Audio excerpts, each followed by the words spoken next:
So excited that the preaching seminar is coming up here October 12 to 14, and Frank Thomas is going to be our guest presenter, and we're just delighted that he's able to join us. We had been wanting to have him for a number of years, and it finally worked out this time. He's going to be sharing with us about his Dangerous trilogy, which are a series of books he's written over the last few years.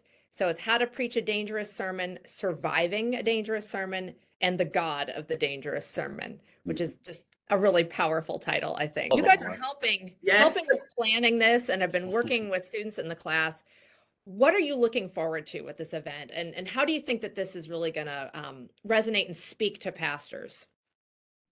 I'll say for me, one of the things that is so powerful about the reading I've done is that it elicits so many questions.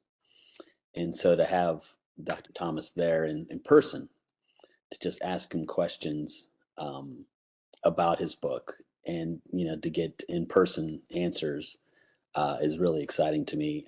It's just so rich, and it just, like I said, elicits so much just questions and it's just powerful stuff.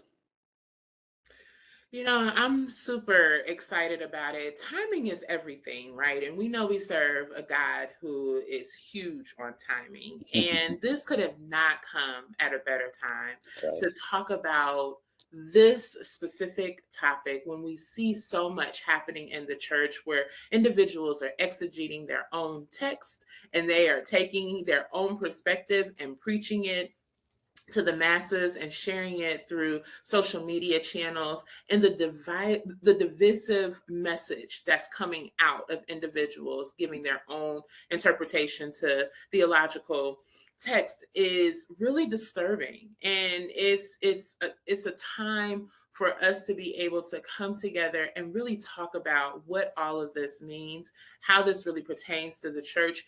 And in my estimation, Jesus confronted stuff head on. And Yes. that's exactly what this trilogy is doing. And to be able to present it in a way for clergy to be able to have a resource and a tool for them to help combat potential challenges that their parishioners might be seeing in social media land, in the news, whatever the case may be, we're just arming them with more resources to help them stand more firmly and planted in their ministry work. And I am beyond grateful. This is such a perfect time for this trilogy to be presented.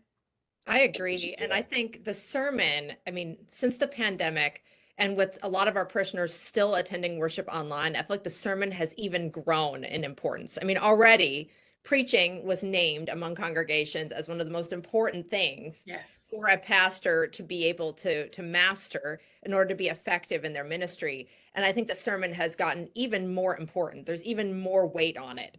And so to have a seminar that's focusing specifically on how pastors can allow some of their deepest drives and deepest hopes for the gospel to come to bear in their preaching, I think is even more important. And Dr. Thomas is just such a master of contextualization. He's such a generous scholar. As I'm reading through his books, I think, oh, this is the kind of scholar I want to be. He's so generous. I mean, he is engaging with people who are critiquing him in really kind ways where he is just really open to receiving that and allowing it to make his work better, like as he's writing. And these books were written almost as part of a conversation, like that there were still more questions after the first book. So he wrote another one, and there was still more that needed to be done.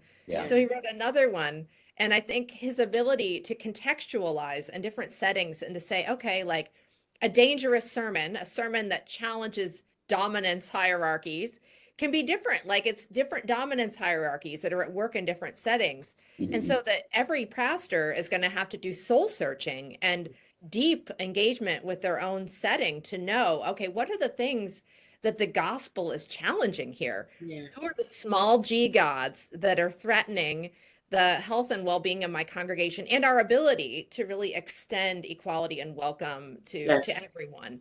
So I think it allows for a lot of that personalization that's going to allow it to be useful to any pastor.